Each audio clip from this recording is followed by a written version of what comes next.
All right, we are live. Welcome to Profile Pod TV. Sorry about the technical difficulties there. We're back. We are live. Welcome wherever you're tuning in from.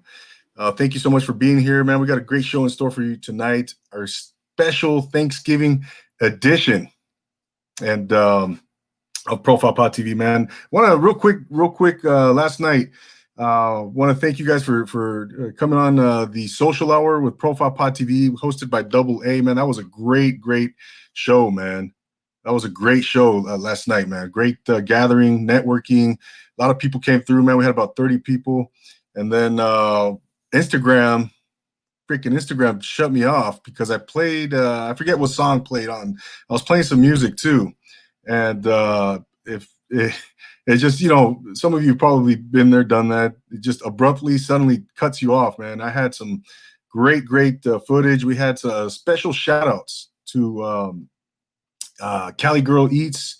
She came on and promoted some stuff, some benefits and some other stuff she was doing. Also, big shout out to Social Nostra. Check out that podcast, a big podcast, man.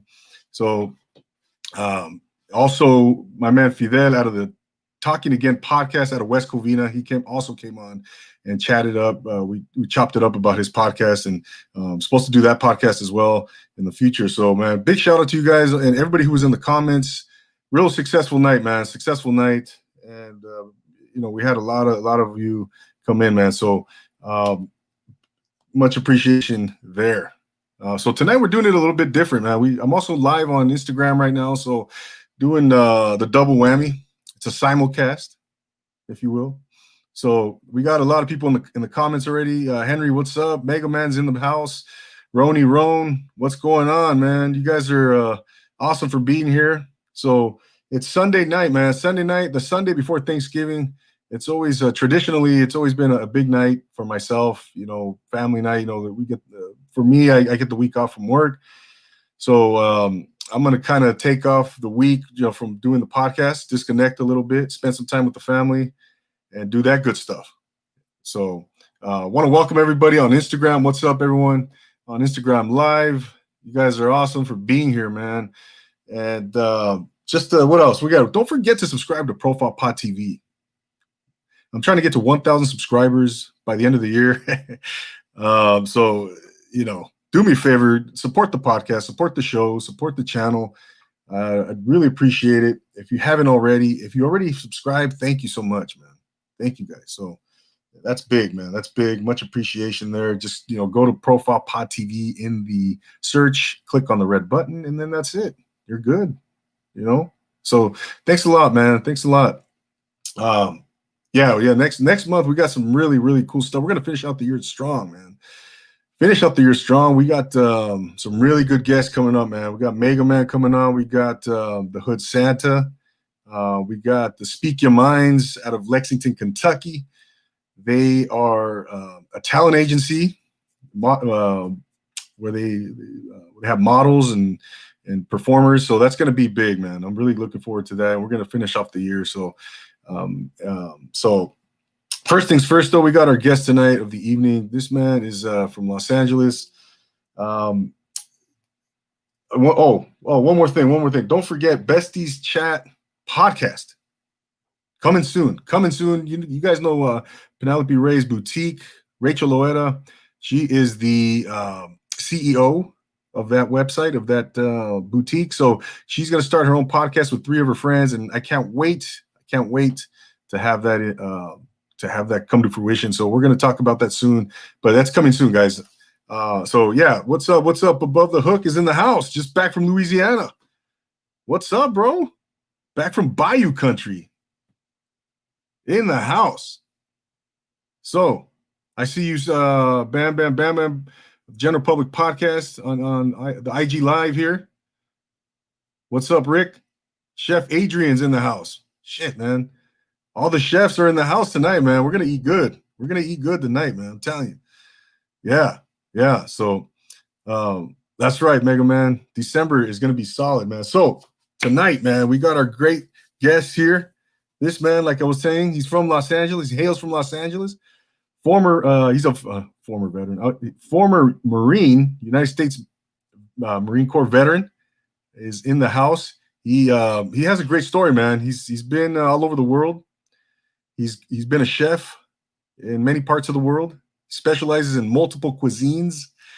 I can't wait to hear his story, man. Guys, without further ado, please welcome my guest of the evening right here, first time on Profile Pod TV, Mr.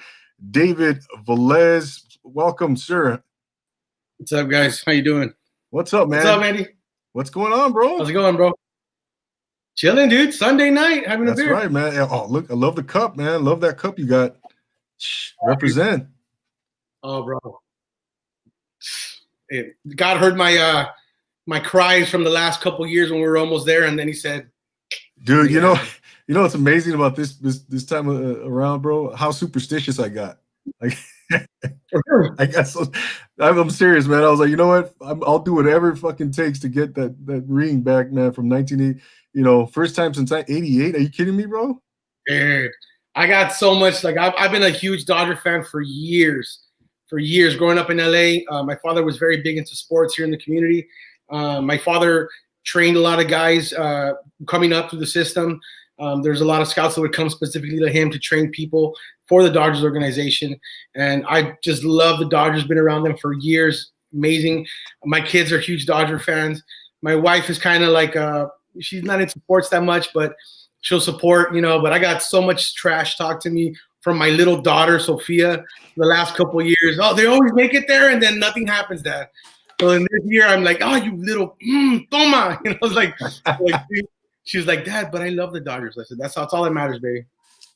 Yeah, you know, man, it's like every single Dodger fan, Dodger dad, you know, went through the same thing right there, man. What you just described, millions of fathers, man, just going through that. And finally got over the hump, got the monkey off our back, man. And yeah, bro, I was like freaking, I was chanting to the baseball gods. I was praying in the morning. I was doing all God, please, just let him win one more, man. Just like that, yeah. You like her? Yeah. Greg Campbell's in the house. What's up, man? Appreciate you being here, Greg Campbell. Yeah, man. So, remember, guys, this is an interactive show.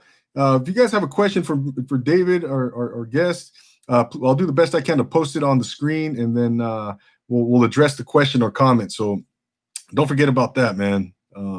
Raiders winning or what? Someone said Raiders. I think they won. No, they won, or they're playing right now. I don't know, man. I don't know. I'm a Rams fan, so I don't follow it. But. Hey, David, man. So what, man? What's going on, bro? How was your weekend so far, man? Good, dude. So far, just hanging out with the kids, finishing up mole. I was telling you about 4-day mole. Just came off the stove probably a couple hours ago, 2-3 hours ago. Really, it cooked for about 3 to 4 days overnight. Like waking up at 2 or 3 in the morning just to stir the thing, checking it out, tasting it, adding some more ingredients to it, adding some more liquid, reducing the hell out of it, just going at it. And my wife's my biggest critic when it comes to mole because she grew up eating it. She's like, oh, your moles aren't traditional. I don't like it. Today she was like, yo, that shit's bomb. So I'm super happy about the way it came out tonight, for real. What was the style of the mole, man? Is it more sweet? Is it more spicy? So this is my take on a mole poblano. It has a lot of the same ingredients. Majority of the ingredients that go into mole poblano is just cooked a little bit different. I do add a couple of extra chiles. I also, in this batch, I added a little bit of chipotle for a little smoke, a little heat, not too much. And my father went down to Oaxaca. I was like last year or the year before, and he brought me back some amazing Oaxacan chocolate. Last year, brought me some amazing Oaxacan chocolate. And dude, this stuff is amazing. It's really like, I was impressed. I'm like, yo, I don't know if it's going to be okay. I wrapped it up. It was cryovac, and it was amazing. So it added on a really good flavor. So the flavors are balanced everywhere. You really taste everything. I do a little bit different. I'm not a traditional mole person. My grandmother never grew up making mole. My mother's from El Salvador, so she probably didn't even know what mole was till she got here. You know, she knew she liked it when she tasted it, but I do it a little different. I get all the ingredients. I get it. All that's done the same way, but I reduce it and I puree the heck out of it afterwards. And then I sift it.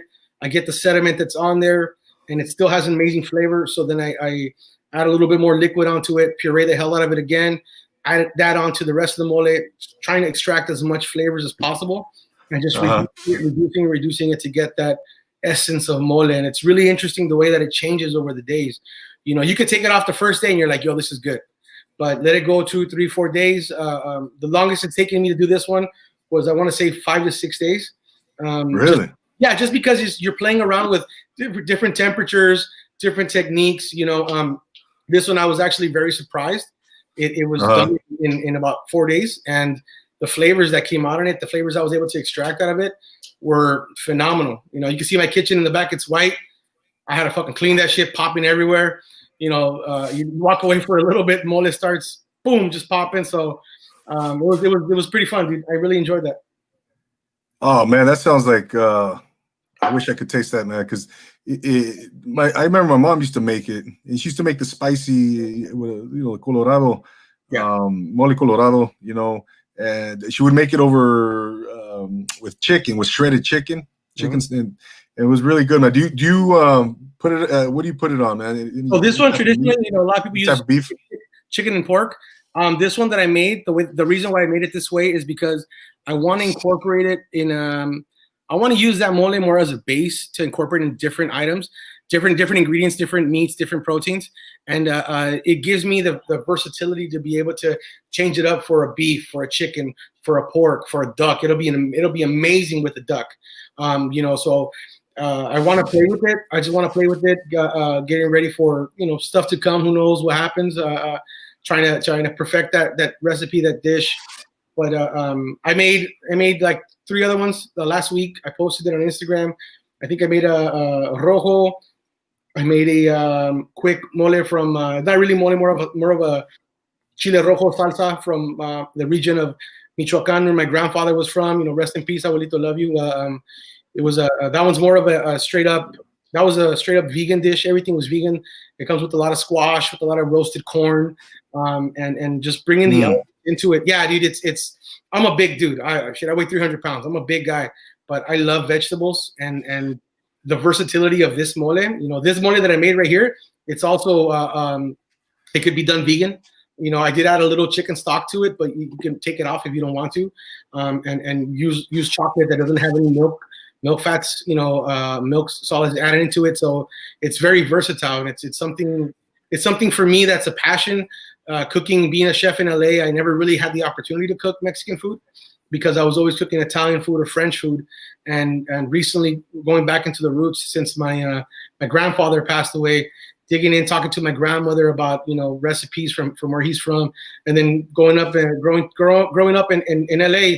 You're about 2 hours away from Baja. I have to go to Baja every weekend with my dad and just hang out and eat great food. So really recently, just the memories of everything is just coming back, and something that I'm really into right now. Oh man, that sounds great, man. That sounds great. Speaking of vegan, man, I have you had there's this place in East LA, vegan, Xochitl vegan. Is it you heard of that?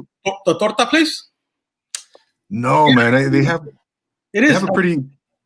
What's that? I think it is. It might be, yeah. Yeah. I'm sorry. I've seen it. I haven't been there myself. I really. I'm not that I'm picky where I go. It's just I really don't go out that much to eat because I'm always usually busy.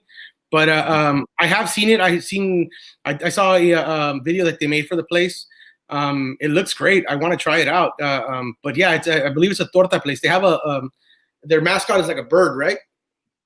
Yeah, something. Exactly, man. But yeah, I was just curious if you tell you because I know you're in that area. But hey, bro, you said you're 300 pounds. How tall are you, bro? Oh shit, I'm 5'10".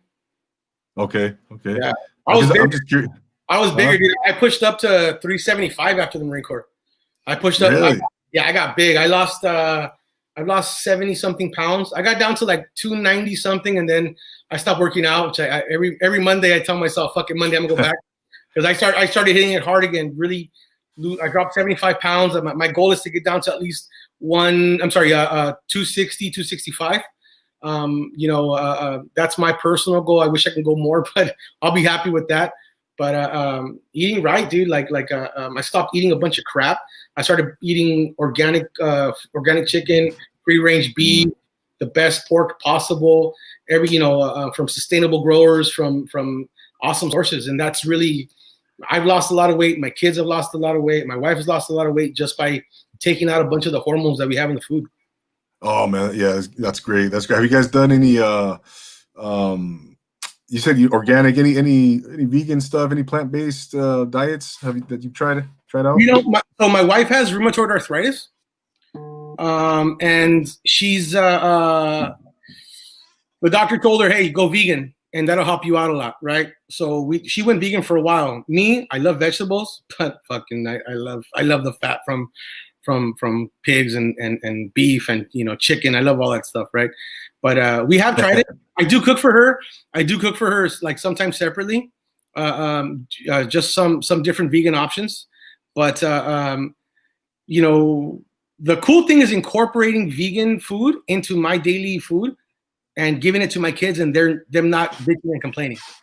Like I said, I was working on a dish on Friday or Thursday with was roasted corn, the way my grandfather would put it, straight up in the husk on the parrilla. Some baby zucchini, summer squash, and then I used a salsa on there, and I cooked it. I made everything beautiful for them. They loved it, and my daughter was like, Dad, this is great. And I go, hey, there's no meat on there. She's like, she was like, okay, cool. She was like, that's great, awesome. She loved it.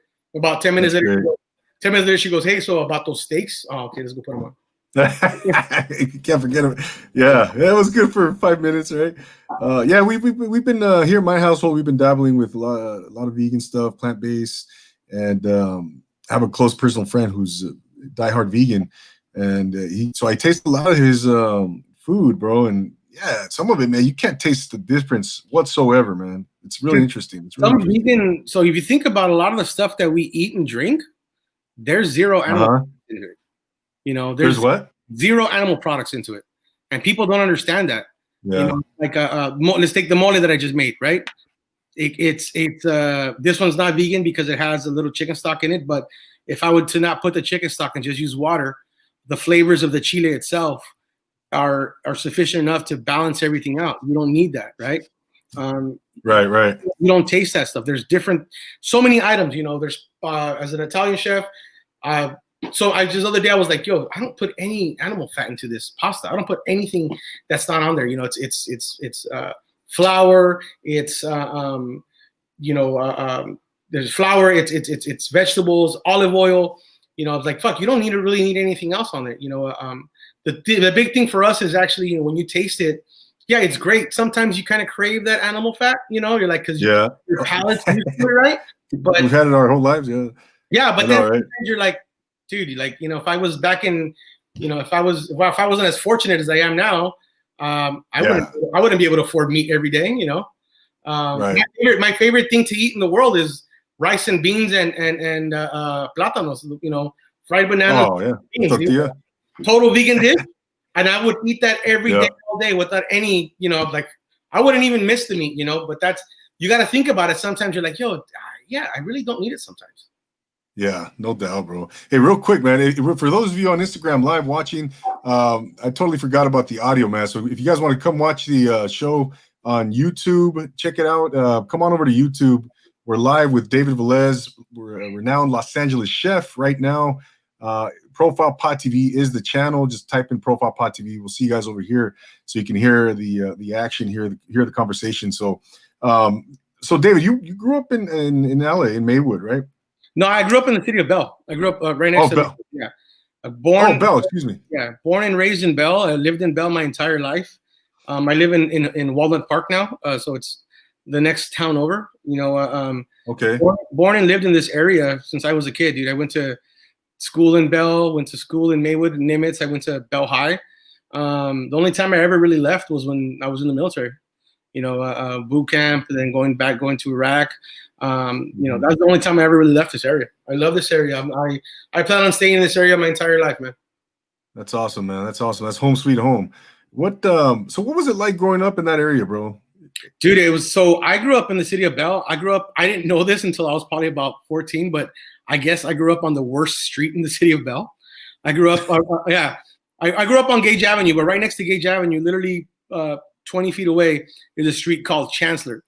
Okay. And I didn't know this again until I was older. The police in Bell, when they hear the word Chancellor, they're sending 4, 5, 6 units because it was a rough area. There was a lot of gang members around the corner from my area. There's a lot of gang members. It was kind of rough. As a kid, you grow up and you see. I remember junior high was the first time I was ever really exposed to any kind of violence and stuff. Growing up in going to junior high in Nimitz, that was the first time I saw a drive-by. First time I saw somebody stabbed. And you're like, yeah, you start thinking, you're like, wow, and then it was difficult. It was different back then. Now it's way better. The police did they did a lot of shady things to get rid of these people. I'm not gonna lie. I seen them beat the crap out of cholos on the street. Was it right? No, it wasn't right. I'm not justifying it, but what I'm saying is it did clean up a lot of the area, man. And I was very fortunate. I had parents that would never let us stray from the right path. My mom was a mean lady. If you got in her way, she would run you over. She didn't play, huh? No. Nope. And how many brothers and sisters do you have? I have one sister. I have one sister. She's her name's Tonya Velez. She worked at Cal State Cal State Fullerton for about 15 years. And now she's at Cal State Long Beach City. Got a master's degree, trying to help out the community herself, big activist, fights for what she believes in, marches in LA and protests, marches in LA for International Women's Day, Latino Awareness Day, immigration awareness. We grew up doing all that stuff. My kids grew up as activists with my sister, holding signs, marching down the streets, saying, "Hey, no one left behind. Everybody's one." Oh, very cool, man. Very cool. Yeah. Yeah. So going back to your early years, bro, elementary school, middle school, high school, wherever, was there ever a time where you, where you had to defend yourself? Where you were nervous, you felt scared or whatever. And you just had to throw down, bro. Yeah, dude, I would get into fights every now and then, man. Elementary school, I got into several. Junior high. High school, not so much, because I was scared to death of my mom. I was scared. My mom was like, "You got in a fight, you better beat the crap out of him, because if not, I'm gonna beat the crap out of you when you get home." Oh shit! Yeah. But yeah, I got told that one too, man. But was there ever a time where you had to? You just had to defend yourself, bro. You were kind of there was a lot of times, man. There was a lot of times where I had to defend myself, and there was more times where I had to just stand my ground and be like, "All right, you want to throw down? Let's throw down." And then when you put your hands up and you're ready, I did martial arts all my life. I was actually second ranked in California. I didn't want to go to the Marine Corps. I was supposed to go to the Olympics and do a Taekwondo. And then I got my shoulder dislocated and I lost my window and I ended up joining the Marines. But I grew up because of me getting into fights as a kid and having to defend myself. My mom would put me in karate and karate, Taekwondo, and it was something that I just thrived at. And then I learned, right away that, hey, I'm not supposed to be using this just to use it, but as a self-defense. And I always stood up for myself, even to this day. Even if some gigantic guy that wants to talk smack and be disrespectful and bully somebody, if I need to stand there and take an ass whipping, that's fine. I'm gonna take an ass whipping, but you're gonna be hurting tomorrow too. There you go. No, so how long did you do the martial arts? I did it for close to 10 years. How old were you when you started? I started when I was 8, and then I stopped until I started from 8 till 10, stopped from 10, got back into it at 13. Okay. And then from 13 until I graduated high school. From 13 till about, I want to say 16 was when I got really serious. And then when I turned 17, I was training. I had only 2 classes left. I was good at school. I only had 2 more classes that I needed to do to graduate. So in the morning, I would wake up, drive to the gym, work out, go back to school, get off, go back to the gym, work out, get back, go to work, and then go to training. Like I said, my whole thing was I wanted to wear an Olympic gold medal. I wanted to go there, represent my country, represent my people, represent the Southeast area, and be there and wear a gold medal or whatever medal. And then I was in a tournament. I was tournament and I got sucker punched after the bell rang. My shoulder dislocated. They popped it back into place. I beat the crap out of the guy, and then they're like, hey, you're hurt. You're gonna miss several months. And I only had like a 2-month window until the national tryouts, where you had to go fight a bunch of people from around the nation, and I missed it. Oh, that's a guy. So okay, so what happened there, man? The whistle blew, whatever. Whistle blew. So they throw this.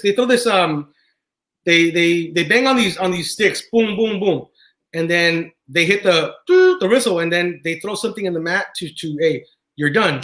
Referee goes in there. So I'm about to punch this guy, and I see it, and I stop. Everybody stops. The guy, the ref's reaching in, and then the guy just punches me, illegal punch on my shoulder. So, oh man, yeah, man, it was, you know, you're just like, oh, I can keep going. I did. I kept going, and I ended up winning the fight. But you know, I didn't. It doesn't compute right away, dude. You're gonna be done for a couple months. You're gonna miss your window. You know. Terrible. So after that, I was just like, fuck. What am I gonna do? You know, I was good at school. I wasn't always the you know, the sharpest tool in the shed or the sharpest crayon in the box. You know, so. You know, serving my country was something that I always wanted to do. I always felt pride in that. You know, my father came here and documented, and my mother came here, and everything my father was able to do, everything this country was able to provide for me growing up, I was so grateful. So I said, hey, you know what? I want to join the military, and I ended up joining the Marine Corps. And what year did you join? 2001, right before. Okay. Right before 9/11. Yeah. So I think you're a little bit younger than I am, or maybe a lot younger than I am. I don't know. I graduated high school in '94. Fuck, fool. Yeah, I'm a lot younger. 94. Yeah, you're about 8 years older than I am. Yeah. Okay, so you graduated. Oh, that's right. You graduated in 02. That's right. We had this conversation. 01. Yeah. 01. Okay. Yeah. No, I was gonna get into Karate Kid a little bit, man, because you know. Oh, hey, what's up? And I'm a body guy, man. But I don't think you were. No, you weren't born. I think that movie came out the year you were born, bro, or maybe the year before, year after. It came out in 82. Yeah. 84. I know all that shit. I love that fuck. I can verbatim tell you everything from that movie, dude. I was gonna say, did that movie inspire you at all? You know, to get into the martial arts, but you're too young, man. You know what? For me, the big inspiration for martial arts, honestly, was growing up watching. What is it? Kung Fu, The Legend Continues with David Carradine. Yeah. Old Bruce Lee movies. You know, I used to be religiously on it, you know, watching that.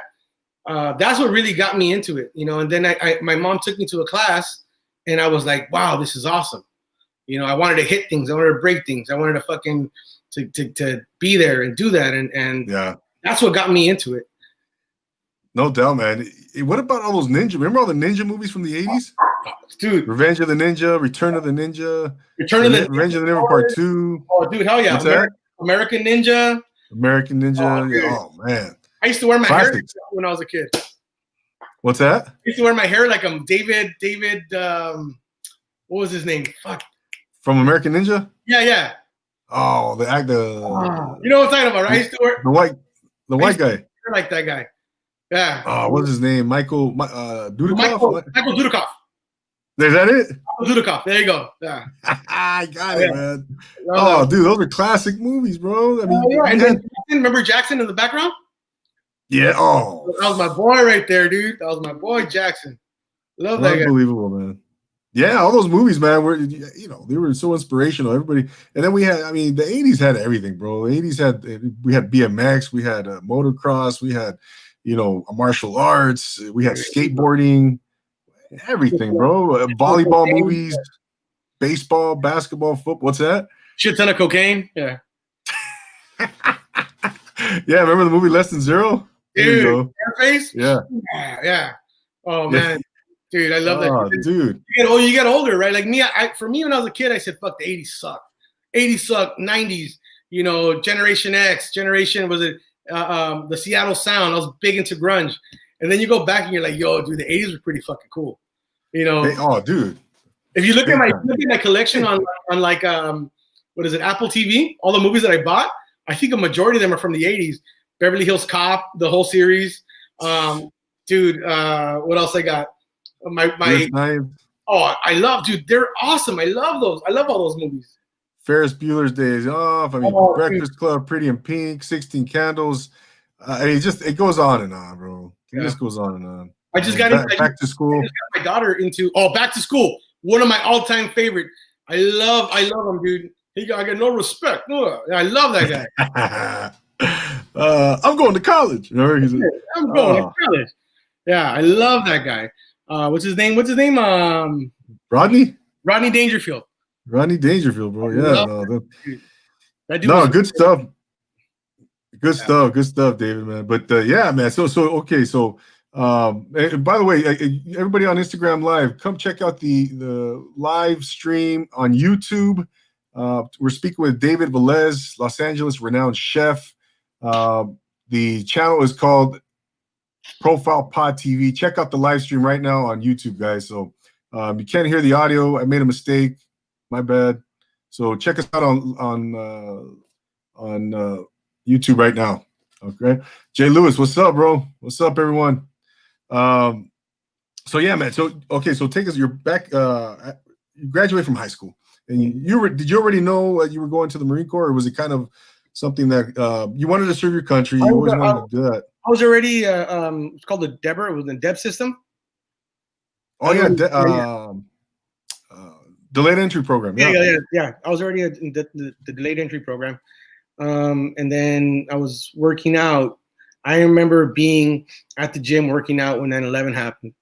Then I remember coming home and my mom was crying and she was like, we're going to war. You're going to go. I go, wait, I mean, when I signed up, there wasn't a war, it's like, what can I do? When you sign on that dotted line, that's something that you might have to go through, And it's one of those things that nobody ever wants to go through, but there's always an option there. That's always something that might happen. So I remember being a little nervous. Who knows what was going to happen? Who knows what was going to happen? But I remember my parents being really scared. I'm their only son. If something happens, I go out there and I die. Stuff like that. But also meant, if it wasn't for the Marine Corps, if it wasn't for the Marine Corps, I probably wouldn't have anything in my life. That taught me so much. They gave me discipline. They allowed me to find myself, find more about, push myself to the limits. To know that when you think you're done, you still got some more to go. Oh yeah, bro. I mean, I went in right after about 6 months after high school, bro. I went to the Navy. And that was never like in my, my plan, bro. I graduated from high school, didn't know what the hell I was going to do with my life. My fault, should have prepared, planned better. I mean, hindsight's 20/20, right? But I knew I wasn't going to go to school. I wasn't going to take college seriously. I was like, man, I had a couple cousins that were already. One was a Marine. Mm-hmm. One was another one was Navy. So I was like, you know what? I'm gonna be like my cousins, man. If they could do it, I could do it. I'm leaving, man. I'm out of here. And I signed up in July, and then I got orders to take off in December. So I had a few months, man. I was just kicking it, chilling, waiting my time out. And everybody was trying to get me to stay, bro. Nobody agreed with it, man. And I think back now, I feel bad for my mom, man. Looking back now. Go ahead. I said, my generation. Probably, our parents are probably close to around the same age. They probably, their stories are very similar, coming to this country looking for a better life. Yeah. Whatever they heard about the military, they don't care about you. You're going to be the first one out there. You're Latino. You're going to die. I heard the same thing. I heard the same thing, and it's for me, anyways. In my situation, it wasn't true. Like my guys that I was there, dude, we became like family. We became like family. Every single person looked out for each other.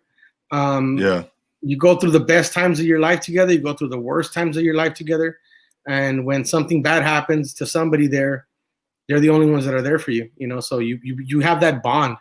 And I always felt with my Marine brothers and sisters, I always felt welcomed. I always felt even now, I keep in contact with pretty much all of them. And, we never leave each other alone. We always talk. We always check up on each other. How you doing? Hey, how's everything going? You need help? Like what's going on? You need to talk to somebody, and it was, like I said, the greatest time of my life, the worst time of my life. No doubt, man. No doubt. Yeah, it was quite the experience, man. If you've never been in the military, it is a world all on its own, man. It's quite the experience, right? Yeah, I remember my first time. I flew onto the ship, man. I was Really? yeah, man. It was scared the shit out of me. I was stationed up in Washington, and I report. I leave boot camp, go to my school, come home for a couple weeks before I reported to my duty station, right? And I was stationed up near Seattle, Puget Sound Naval Shipyard, Bremerton, Washington, and it was time to go. It was time to go. So I flew up, and lo and behold, my ship's out to sea in off the coast of San Diego. Mm-hmm. So I'm like, oh shit! So they tell me, okay, we're gonna fly you down, and so we flew us to San Diego, and then we get to the base down in San Diego. They flew us from the base out to the ocean to meet the aircraft carrier Nimitz, and I remember thinking like, holy shit, man, this is real right here. This is some real shit. So I'm on a cargo plane, and we're hovering around we're approaching the carrier, and I look down, man. I'm like, holy shit, dude, and I see the ocean, and I caught a glimpse of the carrier, and so we come down, right? We touch down, we missed the arresting gear, boom, fucking missed it. We had to come back around again. We did the circle, man. At this point, I'm just like shitting bricks, man, shitting bricks. Yeah, bro. And then we did it again. Finally land, bro, and it's like a roller coaster times 10, bro. It's just like, you come to a sudden stop, and then there it is, man. That was how my career began. But yeah, like I said, man, it's a whole different world, man. I learned a lot. I got a lot. Yeah, there's a lot that I have to thank the military for. And now I'm, getting benefits and certain things for my family and my kids. Cool stuff like that, man. My kids don't have to pay college tuition when it's time to go to college. Yeah, same you know what I mean? Yeah. So, did you see what year? I'm sorry, you went in 2001. What month did you go in, David? I got to when did I? When I went to Iraq, or when when you first went in boot camp? I was in boot camp October 9. Yeah. Okay, right. Like you said, right after 9/11. Wow. Yeah. Okay. I was in the delayed entry program. Then 9/11 happened, and then October 9 came along, and I, left on a Monday. I remember left on a Monday. Got there. You don't sleep for like the first 24 hours. They keep you awake. They keep you awake to get you to crack and give up some dirt on yourself. Yeah. Everybody's exactly. They're playing that mind game already. And you're with people from all over the U.S. You know what I'm saying? And it's just everything's different. Like I was never away from home. I'd never spent more than a month when I'd go to Mexico and visit my grandparents. Right, I never spent more than a month away from my family. And then you're still so close. You're only about an hour and a half drive away, because when you're on the West Coast, you go to camp, MCRD San Diego, right there by downtown San Diego. And then, you're so close, but yet so far. And you start, you trip out. You're like, holy shit, I'm really here. I can't believe it. Yeah, right. And everybody's walking around going, yo, you're in a prison without bars. You're like, fuck. Yeah. Reality sets in, man. I remember when I first left home to report to boot camp, man. I went in Illinois. I was just outside of Chicago, Great Lakes, Illinois. Yeah, that's right. Yeah, maybe goes up there. Yeah, man. December 5th, it was snowing, man. But yeah, it's a rude awakening, man. And you really got to man up quickly, So, Overcoming You podcast. Big shout out to Josh Canuti. He's in the house, man. Check out Overcoming You podcast, everybody. Super inspirational. We had him on as a guest here a couple of weeks ago. So big shout out, man. So you get to boot camp, bro, and you get out of boot camp. When did you report to? So what was your first station or duty station leaving boot camp? So after boot camp, it's for the Marine Corps. It's Marine Combat Training or Marine School of Infantry. depending on what your job is. If if you're a grunt, you go to ITB, Infantry Training Battalion, or you go to Marine Combat Training, MCT. Then from there, I was an artilleryman. I went to artillery school at Fort Sill, Oklahoma. Shout out to everybody in Fort Sill because there ain't shit really going on out there. Where at? Fort Sill, Oklahoma. It's tiny, okay. tiny little place in what is it, southern Oklahoma, city of Lawton, Oklahoma. Okay. Tiny little place, dude. It's like there ain't nothing. Like I think the mall is the size of the gymnasium. Your biggest gymnasium in high school, that's bigger than the mall that they have out there. Come home, join the reserves, then get activated, deployment to Iraq. Oh my gosh, dude. So, what were your thoughts going into Iraq, man? When you first learned you were going? So take us through those moments. So I was dating a woman who's my wife now. We got engaged. Oh, wow. We eloped. We went to Las Vegas and we eloped. I was with her for 3 months and then I had to leave. I left for a year. And yeah, that was hard. It was hard saying goodbye to them. I'm a very emotional guy, so I cry. I don't care. Call me a bitch. I don't give a fuck. Oh man, no. My mother, my father, my sister, they all went to drop me off, with my wife to my unit. We get there, we say, we're saying our goodbyes, and then they say, all right, formation. Hey guys, it's time to go. You got 5 minutes, get your stuff, let's get on the bus. Said my final goodbyes to my mom and dad, gave my wife a kiss, jumped on the Bluebird, went back to 29 Palms. I was already there for 3 months, went back to 29 Palms, and then 2 days later we were boots on the ground in Kuwait. Went from Kuwait to, and when you get to Kuwait, that's a transport base. Then you got to go to El Yasalid. There's like 2 or 3 different air bases that you got to go through, and then you get to the final base where you're either on a convoy or you're heloing into your base. And we had to take a convoy, and ended up there for, was it 7 months, 8 months? Wow. Yeah. Wow, man. So did you see combat, David? I saw a lot of combat. Wow. We saw a lot of fucked up shit. I saw more. I'll be honest with you. I saw more. I saw more of the aftermath of combat. Helos coming in with dead bodies, going on a patrol looking for somebody, dead bodies, being on the wire, seeing rounders, traces go off, seeing gigantic convoys coming in without stopping because you got blood all over the place, guys all shot up. It's a trip, dude. Being at the gym, our gymnasium was next to the medical center, the hospital. So whenever we had a chance to go, we'd go to the gym, and then you'd see doctors running in to the gym, all covered in blood and everything. Hey, if you're O positive, AB negative, we need you right now. The Marines are dying, we need blood. So they really don't have they really didn't have a way to store blood that much out there.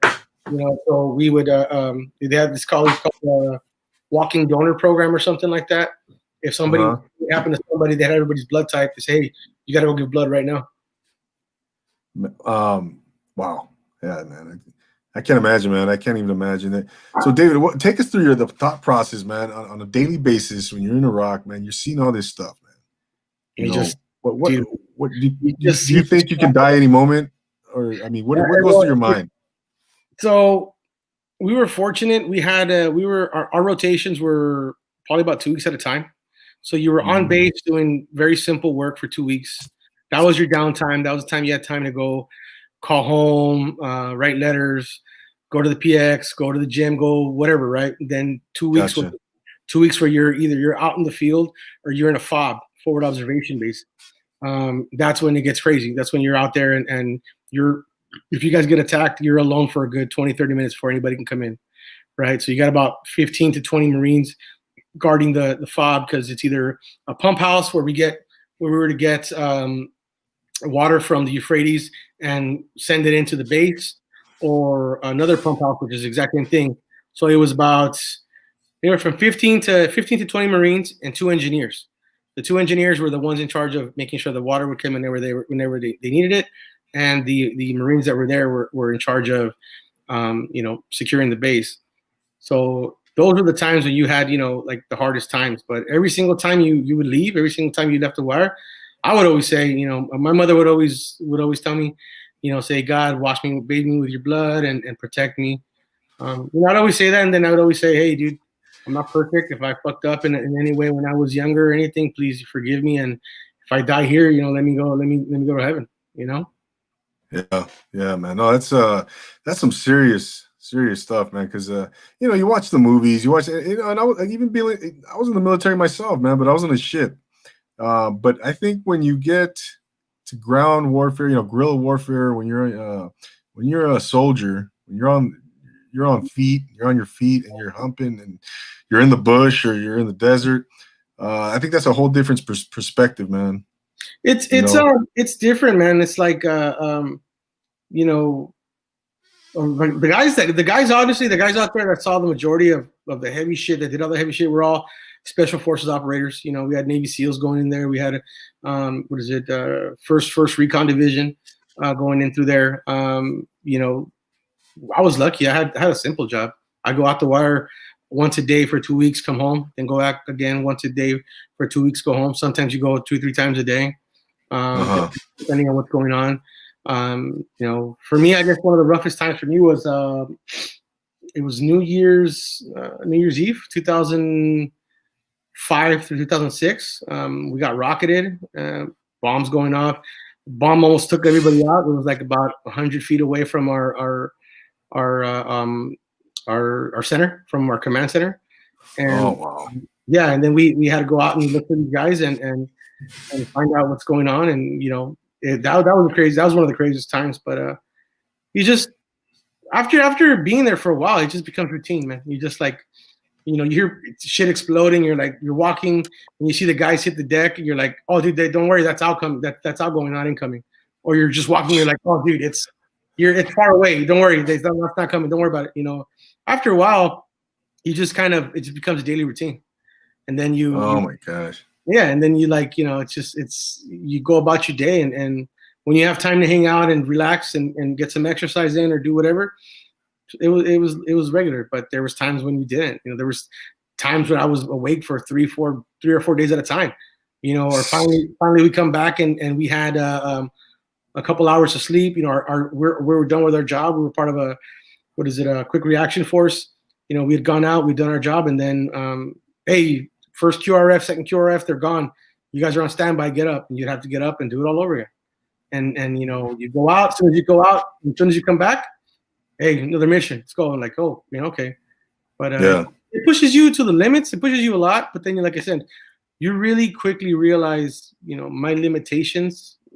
Those aren't limitations. I can do more. And what I do now as a chef, I translate a lot of that into my career.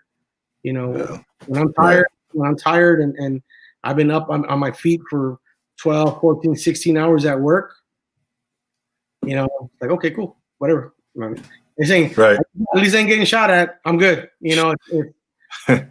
So. Yeah, no doubt, man. No doubt. Yeah, it's I appreciate what you did, man. Because that's to me, that's like that's the epitome of being in the military, man. Really being a soldier.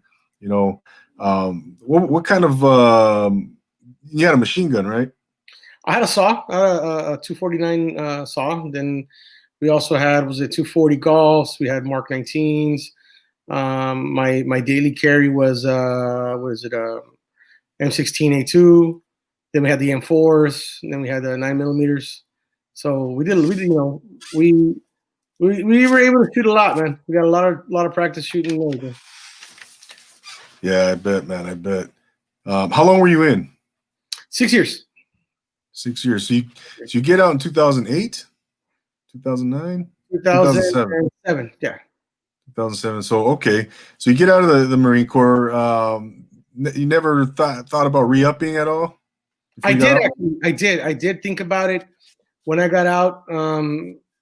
I remember talking to my wife saying, "Hey, listen, dude, I I really like this. I really enjoy this. I want to do this as a career. Like, what do you think? And my old lady's always been amazing and said, hey, dude, whatever you want to do, I'm down with it. Like, I'll support you. I'm here to help you. Whatever you want, let's do it. So I was going to re-up. I was going to rejoin, re-up. And then I had just had my first daughter. And then sent me away for a month to it's called a net training, new equipment training. I went away for a month. And I remember I was about to re-up right before. I said, I'll re-up afterwards. I was in such a bad place mentally, just leaving my daughter for 1 month. I said, if I can't even do this for 1 month, how am I going to do this for a year, 2 years? How am I going to be gone? So I just then I walked away, and a little bit of me always tells me, maybe you could have done another tour or whatever. My guys ended up going back to Afghanistan probably about a year and a half after I got out, and you have that like, fuck, I should be there with them. I was a senior guy, this is my equipment. I know this a lot better than a lot of guys.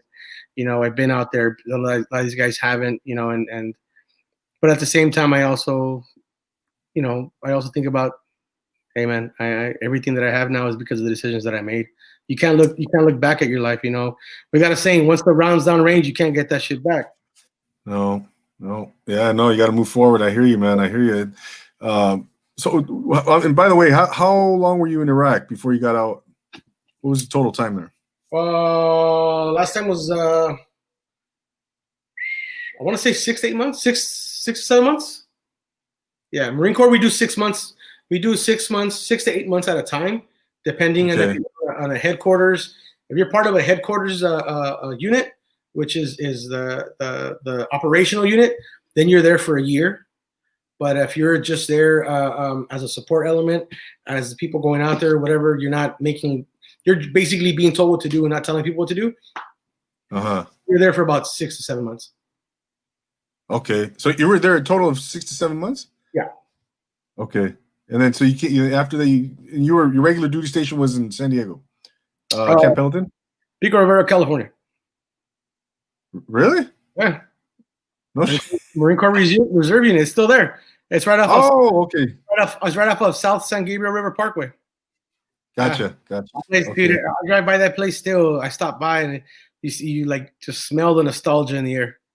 Yeah, I bet, man. I bet. Damn, that's crazy, man. I can't, dude. I haven't been back to Seattle or my duty station since I left, man. 1997. I haven't been back. I want to go back and back to Washington. It's a beautiful place, man. Beautiful place. If you haven't been. Yeah. Like me, I'm lucky because every time I was stationed somewhere, it was either 29 Palms or Camp Pendleton, so I can go there, But like friends of mine that are in Boston, right, who were in 29 Palms with me, they were like, "Hey, we can't go back there. Like, we live in Boston. I'm not gonna fly to LA just to go to 29 Palms. It fucking sucks out there, 29. Why not, bro? That's the spot right there, man. I take my kids. I take my kids there about once a year. Drive. We don't even get off. We just drive by, go inside the base, drive inside. Tell them, oh, Daddy was there, Daddy was here, Daddy was over there. And show them the equipment and see. And my kids they're military kids, man. They say thank you to vets every time we go to the VA. They say thank you to the vets, thank you for your service. They take everything that we do very serious. Regardless of what your opinion is of the war or of this country or whatever, our veterans, we do what we did a lot, at one point in time, and some did more than others. A lot did more than I did. I haven't done shit compared to half of these guys, but you got to always take care of them, because they decided to take the oath and they wrote a check for up into including their life, Yeah, man, no doubt. David, I want to ask you, man, because I know what I think on this question. Would you say that going to the military is one of the greatest acts of patriotism that you could commit? I think it's up there. I think to a certain standpoint, some people, I have when I was in high school, I knew a teacher who was Dude did like 3 tours in Nam, right? He was drafted, did 3 tours in Nam, showed us pictures, all messed up. It was Mr. Aguirre. And when he came back so disillusioned from the war in Vietnam. I remember he had a daughter who was also a teacher there at the school, and she was totally against the military, totally against going to war. So I understood her point of view because her father was there. Me as a father, you know, I look back and I think, dude, maybe I was a little selfish, you know, going out there, putting my parents through the stress that they had to go through. And now that I'm a father, I'm like, fuck, what would I do? You know, how would I take that? You know, for me, it was. I wouldn't even say at that moment in time, I wasn't even thinking about patriotism. I was just thinking about. I was thankful for everything that this country had done for my family. You know, my dad came from Juarez with nothing, came with like $12 in his pocket. You know, and then he was able to accomplish. It's very hard, you know, to say where else that could have happened. You know. No doubt, man. Yeah, I just, you know, my personal opinion, I think it's, you know, not to get too, you know, political or anything like that. I think that's a, you know, great act of patriotism for those who love their country, who want to serve their country. I mean, what better way to do it is being in the military? You get a lot of people who, I'm gung ho American. You know, they'll put a flag in their, you know, they'll fly a flag, the American flag, and you know, it's like, well, okay, well, what have you done for your country? You know, have you? And it's not even so much serving the military. It's just like, okay, have you served the community in any way? Have you, demonstrated for a cause? You know, whatever. You know, but I don't know. I just wanted to get your take on that, man. I think as a veteran, I think regardless of what your beliefs are, you know, you could be right wing, you could be left wing, you could be Democrat, Republican, Independent.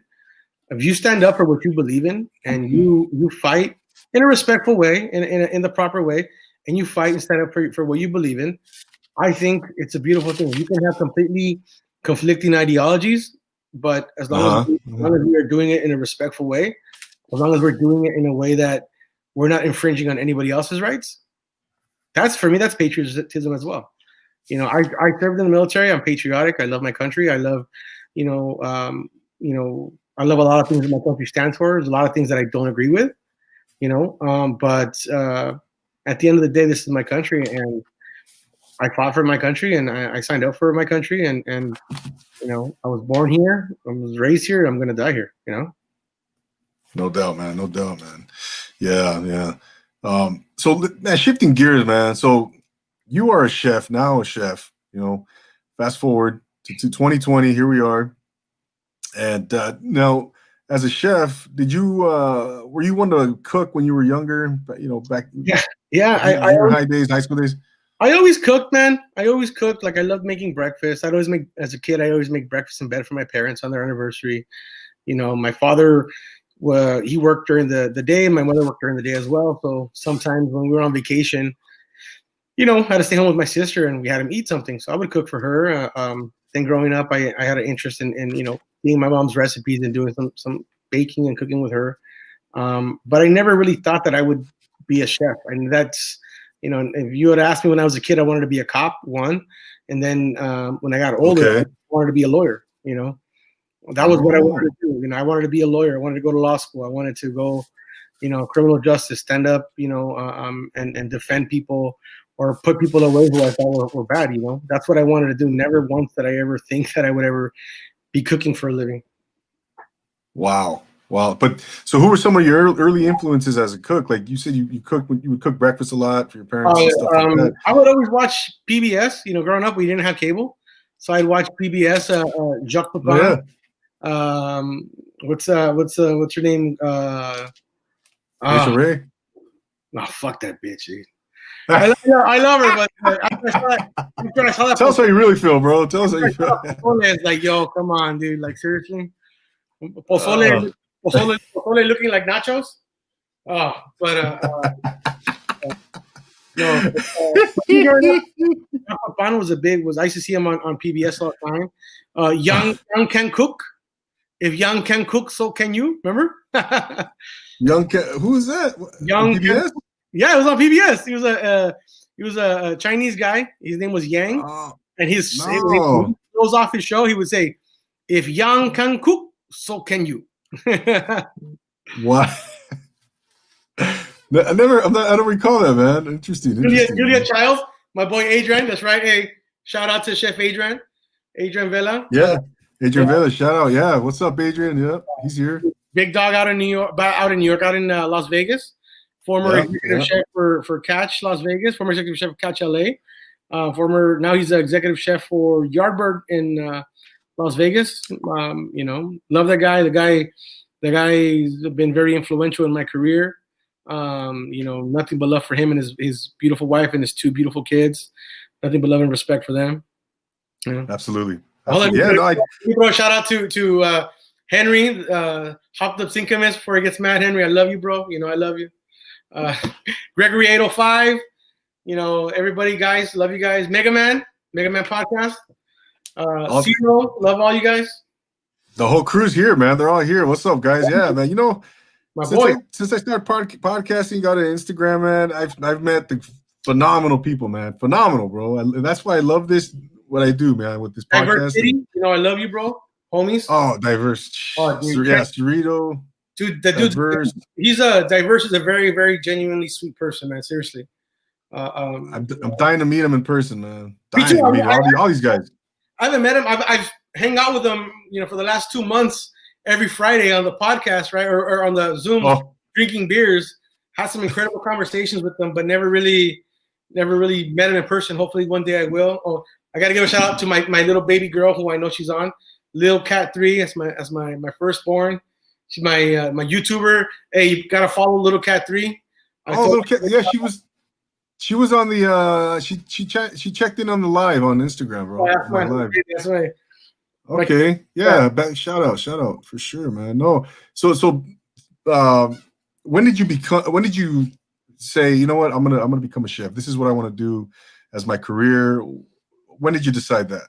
So when I came home from Iraq in 2006, I worked in different restaurants, but it wasn't really until 2010 that I really, really got serious. Like I quit. I was a bartender in LA for years. I was a server. In 2010, I really said, okay, I'm going to stop doing everything. And this is how I'm going to support my family. Okay. I was a young cook. I worked at Valentino restaurant. Then I worked for this amazing woman named Desiree Liu. She's a Chinese woman. She's an incredible French chef. She's from New York. Okay. She taught me a lot, and then she left. I took over the kitchen where she was at. I got an opportunity that just came out of nowhere that I probably wouldn't ever have had if I wouldn't have worked with her in that small style of kitchen. Then I was doing good in my career here in LA, and then I got an opportunity to go to Korea and open up some restaurants in Korea with this guy named John Yi, Korean guy. He had a restaurant in K-Town called Cafe Novel. Okay. Yeah, he took me to Korea. I put up a couple restaurants out there. Then when I came home, I got my ass kicked in Korea. It was working in Korea totally different than working in here. How so? You're working 16 hours a day, and then at night the boss wants you out to party, and you can't tell the boss no. So you're drinking with the boss for another 3 hours, and you finally get back to your apartment, and it's 3 in the morning. You're like, yo, bro, we gotta wake up in 3 hours to go back to work. Oh, and I worked. Was it a month and a half, 2 months straight without a day off? And it was like I was a zombie, man. I was just like throwing beers back, Red Bulls back, cigarettes, trying to stay awake. You're like, oh, shit, right? You're the chef, right? Yeah, I was a chef. I was a chef for that place. You're running the kitchen? Yeah, I took a friend of mine named Walter. So you got to be on point. You're working. I mean, you're the man. You're it. Yeah, and you're just like, fuck, will this day never end? Then the day finally ends, and the boss is like, hey, we're gonna go out. You know, you got to come with us. And I'm like, oh, dude, I'm tired. No, you got to go. And then in Korea, you don't just go out to one spot. You go to 3 or 4 different spots. You go there, you eat, you drink, then you got to go to the next one. And it's like, yo, dude, I think I fell asleep at a couple of restaurants. Like, wake me up when we got to go, dude. You know, it's like, I was just tired. Yeah, and you were in North Korea, right? Just kidding, bro. Yeah. Oh, you know what's funny though? You know how many people always say, "Oh, in North Korea?" I go, "No, I would not be alive if I would have gone." No, no, I was in Seoul. I was in Gangnam. Okay. I was there for the Open Gangnam Style. For when that was like, you know, the shit out there. Oh, what the heck's the song? Gangnam Style. What the? Gangnam Style. Whoop. Like in Gangnam Style. Oh, I love that freaking. Yeah, every time I tell people, I'm like, yeah, I lived in Gangnam, and they're like, oh, like the song, like Open Gangnam. Yeah. Dude, I think that video, man, is still the most watched. I know it's the most watched video on YouTube. Fucking video, bro. Billions of views, bro. Billions. Oh yeah. Yeah, man. Did you take your family out there, bro? No. So the plan was I was supposed to go out there I was only supposed to go out there for 2 or 3 months. I went a couple times, and then I would come back, and then the boss, the main guy out there, whose name was everybody calls each other by their last name. His name was Chong or Choi. His name was Choi. He didn't speak English. He had a translator, right? Super rich guy. He owned the equivalent to Enterprise Rent-A-Car here in the States. Okay. That's what he owns in Korea. Yeah, super rich guy. He's like, I want you to come out here. I want you to, you know, bring your wife, your children. I want you to open up more of these places. Whatever you want, you know, we'll give you house, chauffeurs, everything. And I'm like, oh, okay, you know, fuck yeah, you know. I felt like a celebrity. Yeah. And then I came home, told my wife. My wife's like, I'm not going. I'm like, why? I go, it's a great opportunity. She goes, we know nobody in Korea. You tell me you work 6 to 7 days a week. I'm going to be there by myself every day with the kids. I don't speak Korean. Like, what the hell am I going to do out there? And I'm just like, yeah. Oh, man. Yeah, but good points. From there, I just traveled. I worked in Baja, worked in was it Todos Santos. I worked all over the U.S. Recently came back from New York. I was in New York for like a month or two, working out there with a high-end catering company. Okay. Then, I owned a restaurant in Las Vegas for a little bit. That's right. I owned a mountain restaurant in Vegas for a little bit. I was very young, very, very naive, very stupid, very trusting of my partner, and bit me in the ass.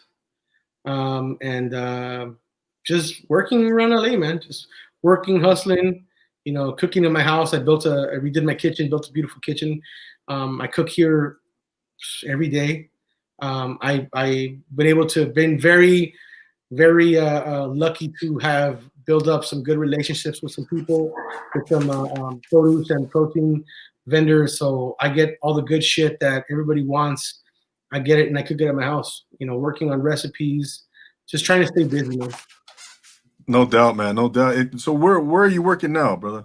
Right now, I'm the executive chef for a place called Spring Place in Beverly Hills. It's a private Spring Place.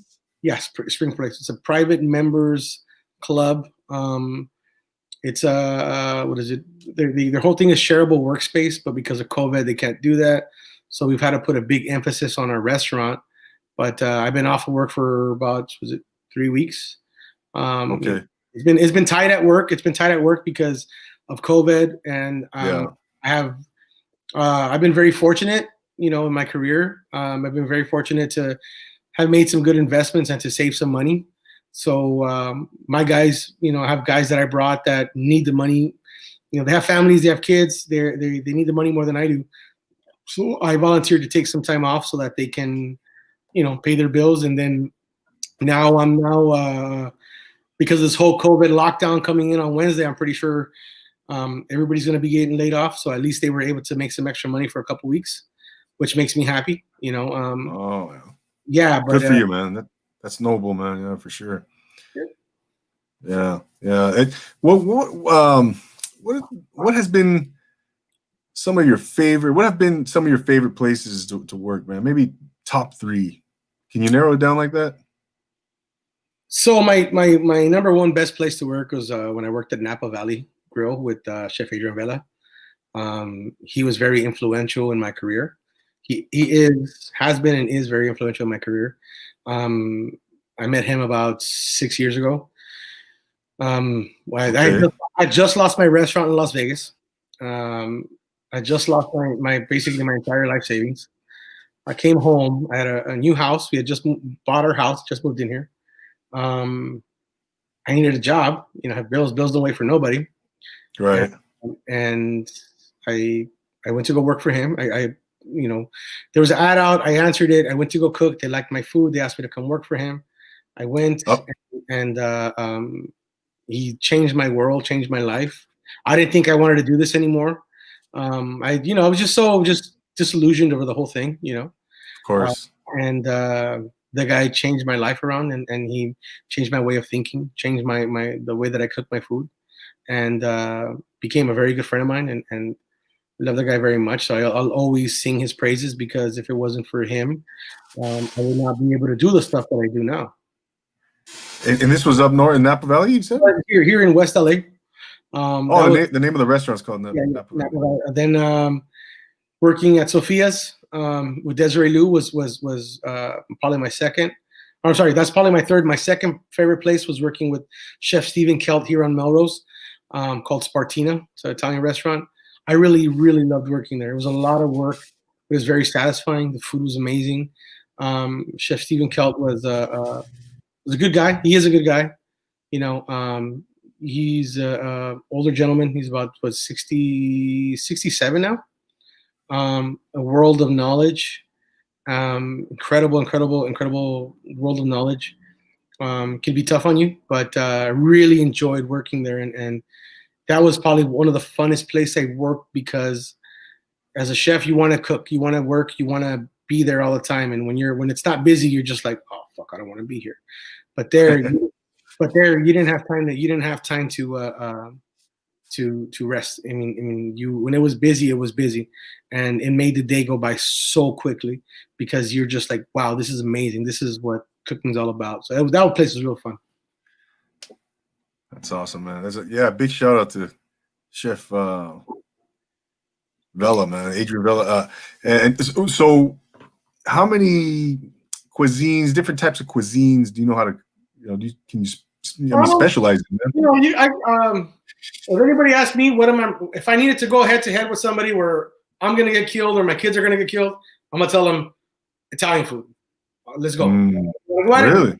Yeah, I love making pastas by hand. I love making bread by hand. I really enjoy all that comes with it. I love French food. French food is really good. Adrian is a complete French chef. He worked with Joël Robuchon, and he influenced me a lot with his techniques and everything. I really do like that. I grew up eating Mexican food. I grew up eating Latino food. It's something I'm really getting into now because of my background and my culture. And I had a big loss in my life in June with my grandfather passing away.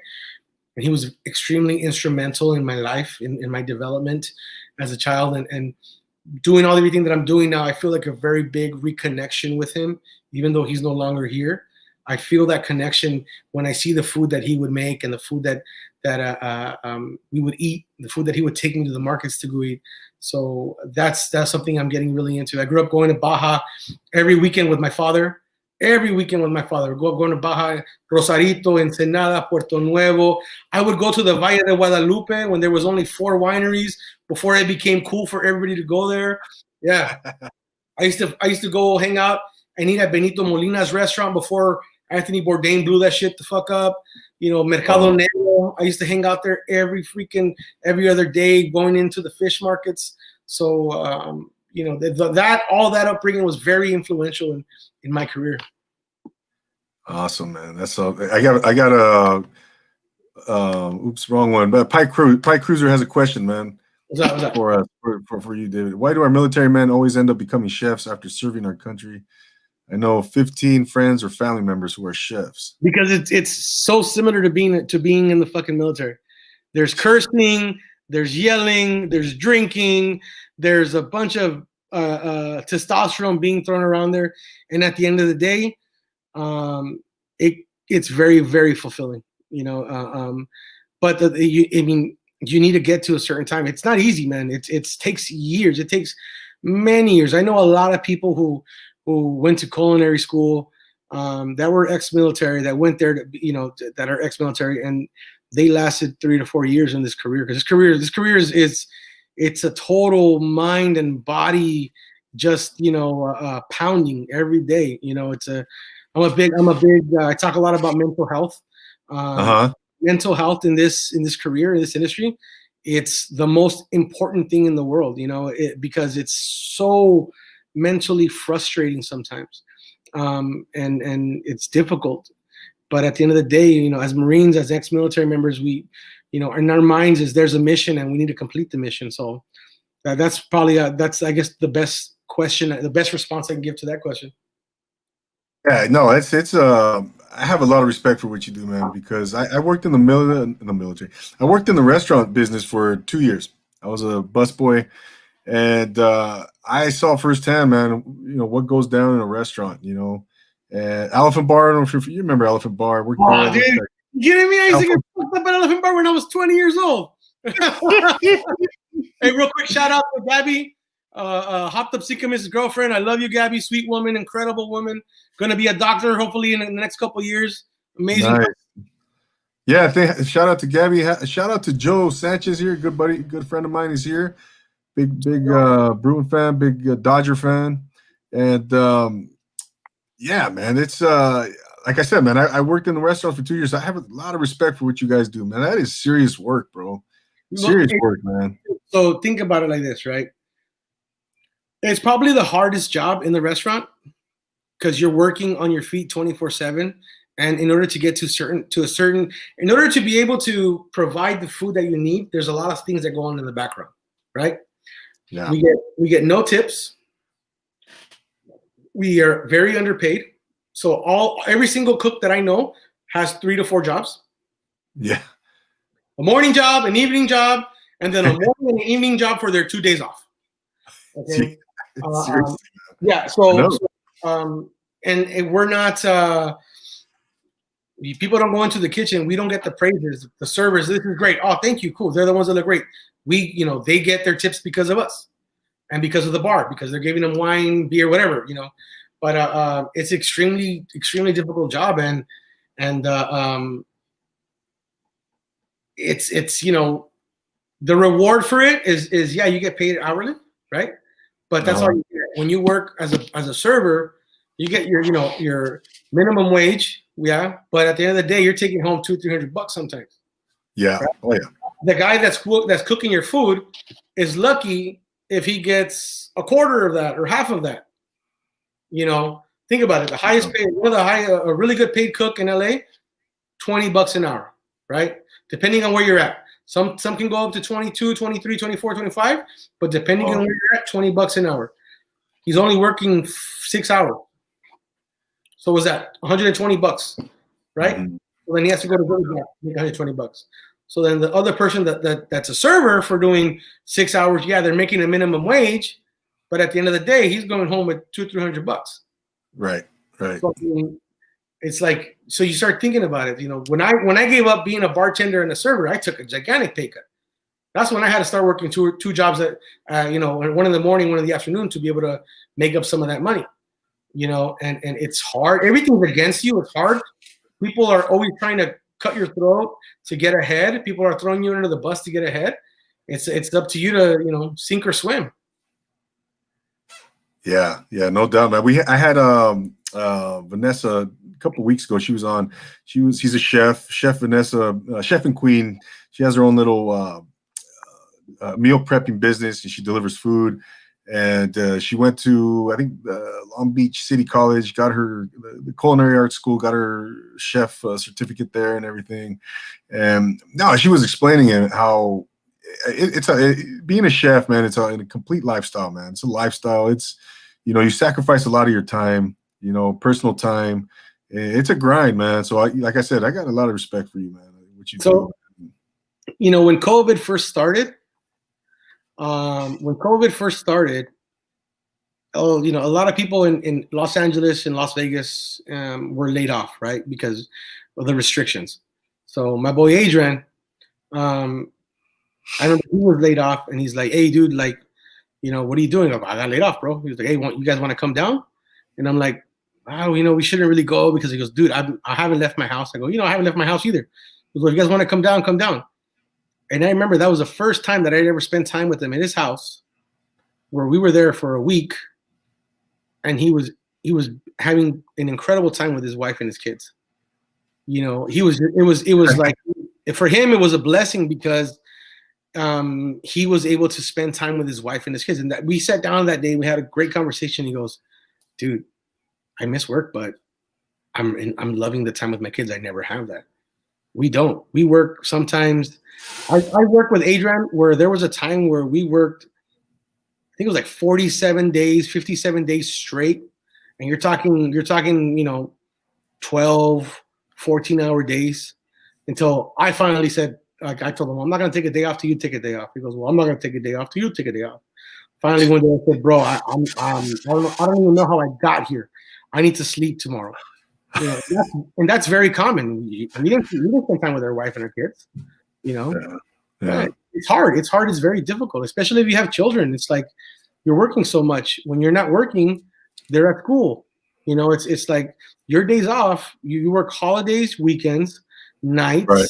When I worked with him, when I was a CDC at Catch LA, dude, I didn't see my kids I wouldn't see them for 5 days. I wouldn't see them for 5 days. Yeah. I would see them on my days off. And on my days off, they were at school. So I'd only see them for 4 to 5 hours a day, 2 days a week. You know what I'm saying? So Right. that was the hard part. Yeah, no, that's no joke, man. That's not yeah. So now what are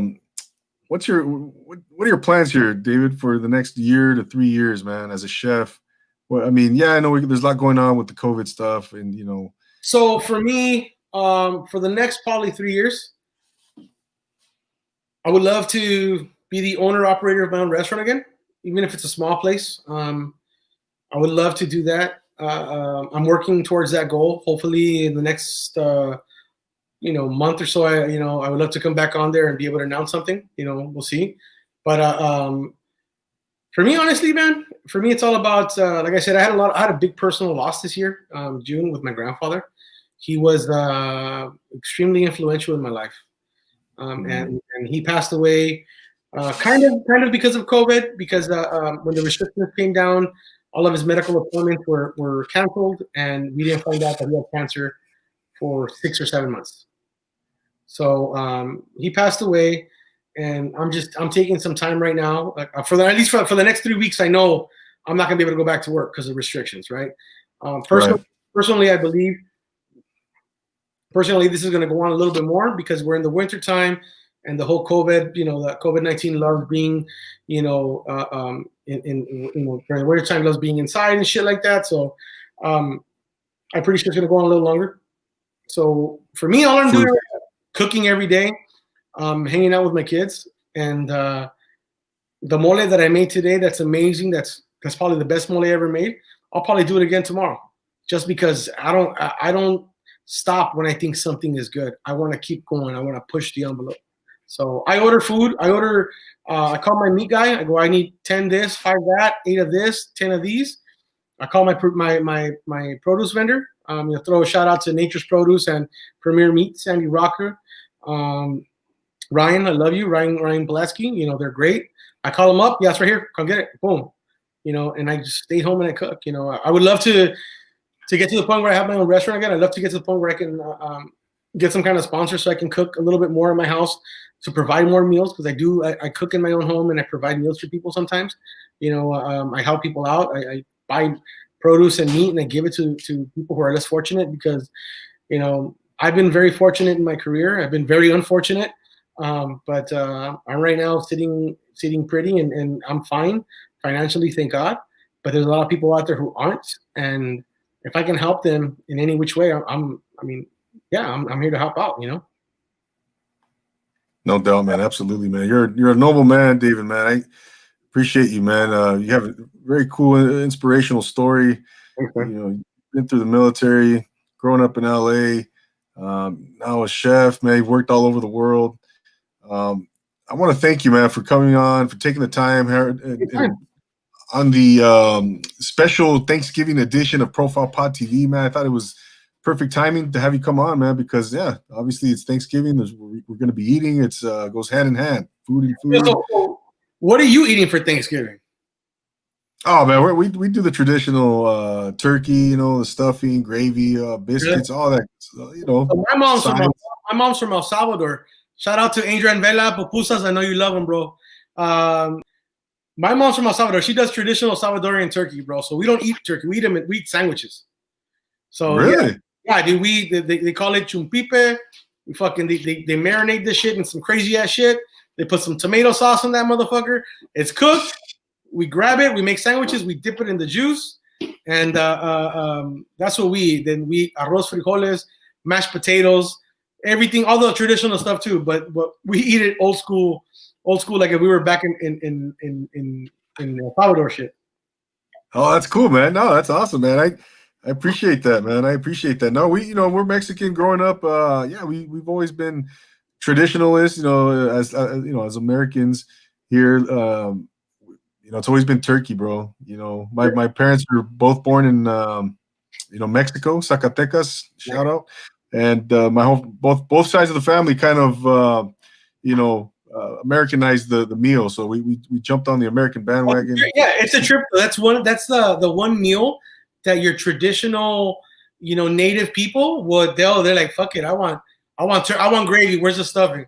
In my house, my mom was like, fuck that. This turkey sucks. We're gonna eat it this way. Love it, bro. Love it, man. That's the only way I eat it, bro. I think I had a traditional turkey dinner one time at my dad's sister's house, and that was the only time. Everything else has always been, panes con chumpe, bro. Oh man, I guess a couple of comments from Gabriela Sanchez.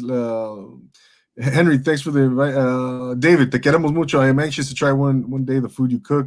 Oh, she's an amazing person. Love her. Absolutely. Big shout out to Gabby. Open a food stand now, David. We will support you on your new ventures. Beer and food goes good together. So everybody wants you to. They can't wait, brother. That's the plan. Beer and food. Yeah, man. Hopefully in the next couple of months I can say something about what I'm trying to work on. But until then, I'll keep my mouth shut. But beer and food, craft beer and food. That's the plan. That's awesome, brother. That's it. Dave, before you go, where can we follow you? Where can the people? You can follow me on Instagram at El Chefe DV.